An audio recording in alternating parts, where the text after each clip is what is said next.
యోగి ఆదిత్యనాథ్ ఎప్పటికప్పుడు అక్కడ ఉన్నటువంటి ప్రజల ప్రయోజనాల గురించి సీరియస్గా ఆలోచిస్తున్నాడు అనడానికి సజీవ సాక్ష్యం మరొకటి.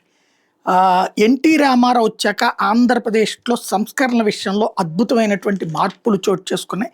దానికి కారణమైనటువంటిది అంతకుముందు ఊహలకు కూడా అందనటువంటి పనులు చేసుకున్నాడు. ₹2 కిలో బియ్యం కావచ్చు, పటేల్ పట్వారీ వ్యవస్థ రద్దు కావచ్చు, అదే సందర్భంలో మండల వ్యవస్థ తీసుకురావడం కావచ్చు, ఇట్లాంటి అనేక సంస్కరణలు తీసుకొచ్చారు. అదే ఎన్టీ రామారావు తీసుకొచ్చిన ఇంకొక సంస్కరణ ఆయన హయాంలోనే పెళ్ళైనటువంటి ఆడపిల్లలకు కూడా ఆస్తిలో సమాన హక్కు, అంటే మగపిల్లలతో సమానంగా ఆడపిల్లలకు కూడా ఆస్తి హక్కు ఎప్పుడో 80లలో ఆయన పట్టుకొచ్చారు. ఇన్నేళ్ల తర్వాతన ఇప్పుడు ఉత్తరప్రదేశ్లో ఈ రోజు వరకు ఆ హక్కు లేదు.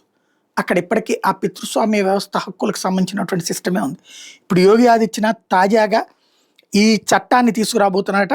మ్యారీడ్ డాటర్స్కి ఈక్వల్ షేర్ ఫాదర్స్ ప్రాపర్టీలో ఇచ్చేటట్టు, అంటే తాత ముత్తాతల ఆస్తిది ఏ లెక్కలు ఆ లెక్కలు ఉంటే తండ్రి ఆస్తిలో మగపిల్లాడితో సమానంగా పెళ్ళైన ఆడపిల్లకు కూడా ఆస్తి హక్కుకు సంబంధించినటువంటి చట్టాన్ని రెడీ చేస్తున్నారు.